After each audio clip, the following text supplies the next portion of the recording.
Ya, Anda kembali bersama kami dalam Lunch Talk. Saya masih bersama dengan Mas Joko Anwar dan juga Pak Saifullah dari Kemenparekraf. Mas Joko, tadi jawaban dari pihak Kemenparekraf sendiri adalah bagaimana caranya meningkatkan kepercayaan masyarakat.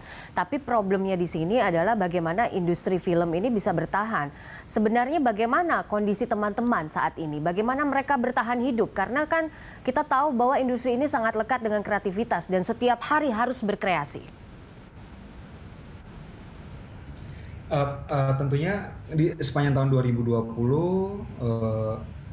kita yang tadinya berproduksi, jadi tahun 2019 itu kita rilis film di bioskop itu sebanyak 130 judul, Mbak Popi, dan di tahun 2020 kita rilis film kurang lebih 25 judul ya. Tentunya produksi film juga sangat kurang sekali, yang tadinya syuting jadi tidak bisa syuting, dan banyak sekali yang alih profesi. Teman-teman saya banyak yang tadinya bekerja di film, banyak yang beralih profesi jadi ke profesi kuliner, ada juga yang tidak bekerja, ada juga yang ke profesi lain. Tapi kalau dilihat dari daya tahan industrinya, sustainability-nya tentunya masih bisa bertahan tapi tidak akan lama.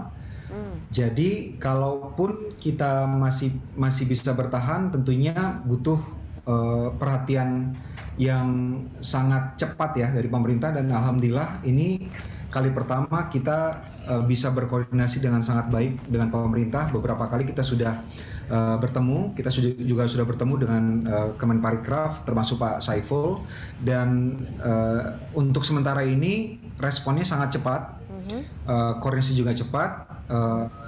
Misalnya sekarang untuk vaksinasi sudah ada beberapa, salah satu demand dari kita adalah adanya vaksinasi untuk pekerja film, karena seperti yang kita ketahui pekerja film produksi tentunya kalau kita syuting, kita langsung syuting di lokasi yang beneran lokasi ya, bukan di studio. Jadi kita bertemu dengan masyarakat, kita juga butuh vaksinasi. Bioskop juga kita butuh vaksinasi, paling tidak petugasnya, sehingga kita butuh vaksinasi. Dan sekarang sudah ada langkah-langkah untuk menuju vaksinasi para pekerja film dan pekerja ekonomi kreatif yang lain. Dan beberapa tuntutan yang juga kami sertakan yang menyusul setelah kami layangkan surat untuk presiden. Jadi perhatian dari pemerintah sejauh ini cukup responsif, Mbak Popi. Jadi mudah-mudahan. Mas Joko, kalau seandainya vaksinasi dijalankan baik, ini cukup baik begitu untuk menghindari penularan COVID-19. Tapi kan problem sebenarnya adalah insan perfilman ini kan juga tidak bisa mengandalkan industri offline seperti bioskop, karena kan sekarang semua masyarakat Indonesia itu suka konsumtif tapi tidak mau dipaksa begitu. Misalnya mereka juga masih ada rasa takut untuk datang ke bioskop. Nah, akhirnya mereka beralih ke platform digital. Tapi sebenarnya apa yang betul-betul diinginkan, stimulus seperti apa yang ingin disampaikan saat ini ke pemerintah, Mas Joko? Oke, yang pertama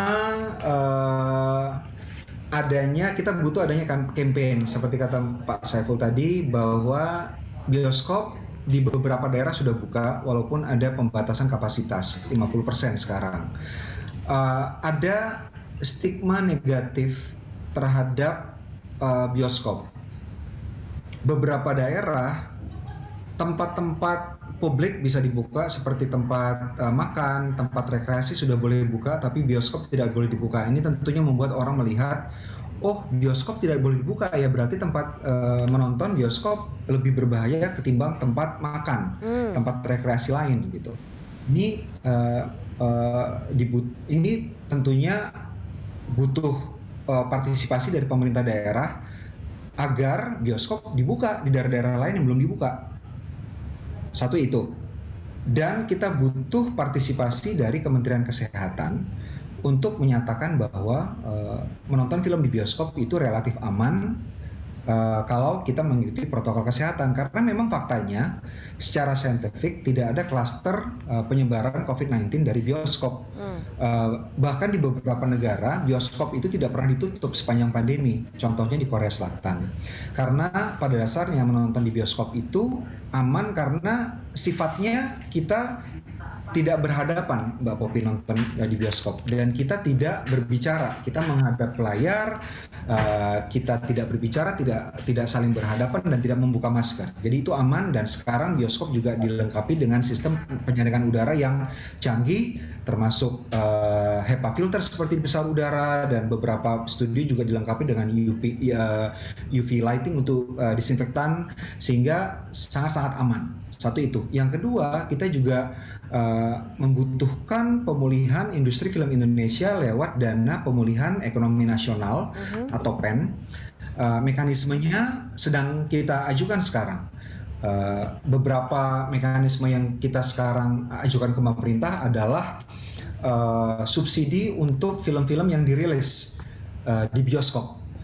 Sekarang ada beberapa film yang memiliki potensi untuk ditonton penonton yang banyak, tapi produser takut untuk merilisnya ke bioskop karena orang masih takut untuk menonton ke bioskop atau kapasitas bioskop yang dibatasi. Jadi mungkin ada subsidi untuk itu, sehingga produser tidak takut untuk merilis filmnya ke bioskop. Karena kalau misalnya ada campaign supaya orang nonton kembali ke bioskop, tapi filmnya tidak ada, itu juga tidak akan membuat ekosistem yang sehat. Karena orang mau nonton ke bioskop tapi tidak ada film. Jadi ketakutan penonton untuk kembali ke bioskop dihilangkan dan kontennya disediakan. Jadi harus sinergis. Oke. Gitu, Baik, ada 3 poin Pak Saiful yang tadi diungkapkan oleh Mas Joko mewakili dunia perfilman di Indonesia. Yang pertama adalah bagaimana membuat safety feeling gitu ya, atau perasaan aman untuk tetap datang ke bioskop.